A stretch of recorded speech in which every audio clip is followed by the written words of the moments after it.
Okay guys, road test lang natin tong si Ninja natin. Dito muna tayo, medyo maingay yung pipe. Road test natin dito. Labas muna tayo.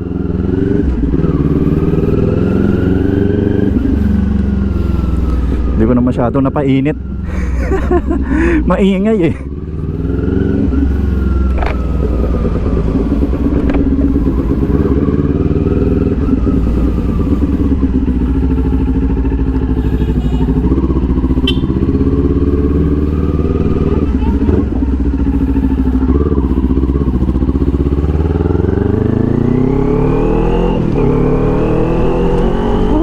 Sarap.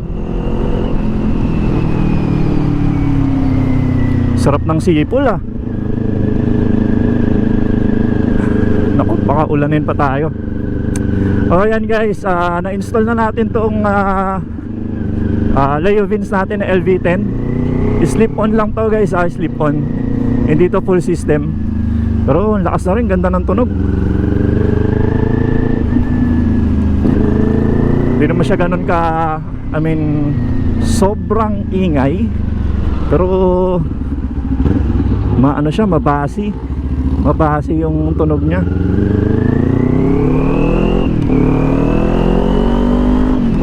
Ayun oh. Basi yung tunog niya. Ganda. So ikot lang tayo dito sa malapit. Tapos pakita ko lang sa inyo. Walk through lang natin, walk around lang natin.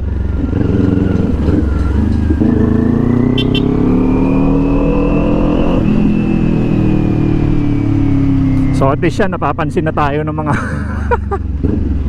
mga kasabay natin sa kalsada. So at least yan, ramdam ko talaga na big bike yung dala ko. Hindi kagaya ng stock pipe. Medyo mahina yung tunog eh. Walang dating eh. Pero syempre hinahinay lang tayo sa bomba kasi baka makaperwisyo naman tayo ng iba.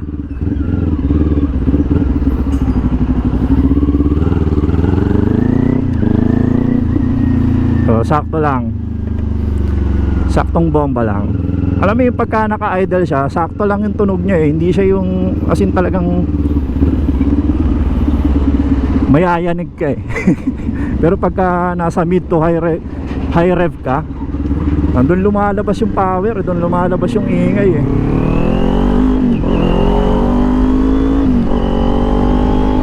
Yun oh, andun yung tunog eh, yung lutong eh.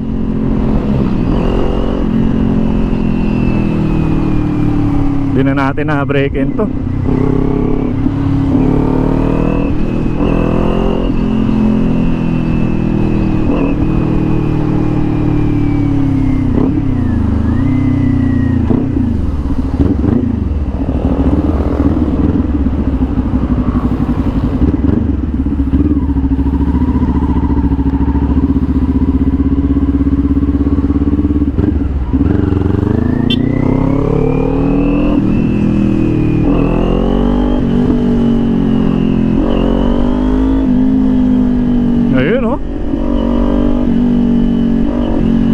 Pag low RPM talaga, low gear, sarap ng tunog.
Bomba daw.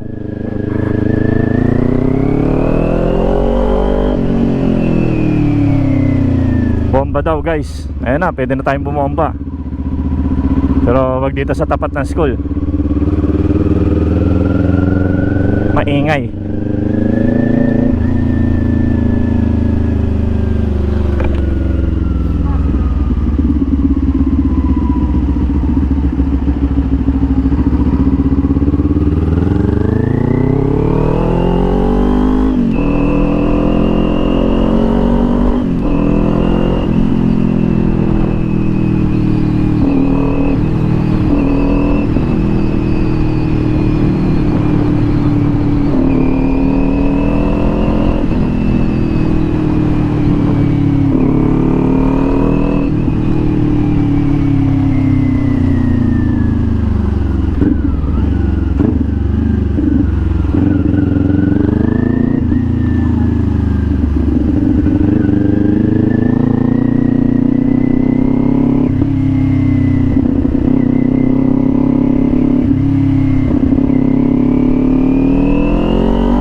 Sarap.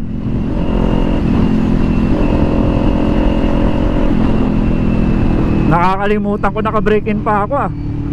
Sabi ko maintain lang ako ng 4,000 RPM, kaso sarap pigain eh.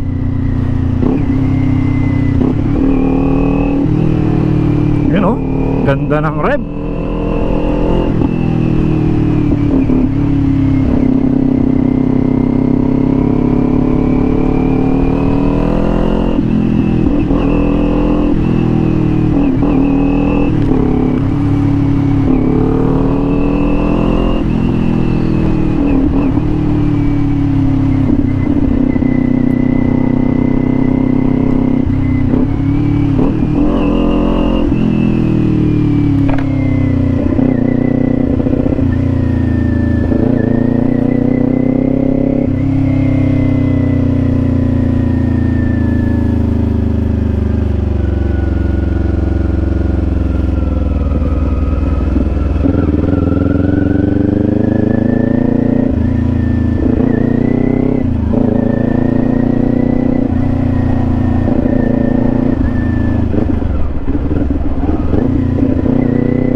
Alright guys, so quick walkthrough lang, walk around lang. So yan, na-install na natin si LV10 natin, Leo Vince exhaust pipe.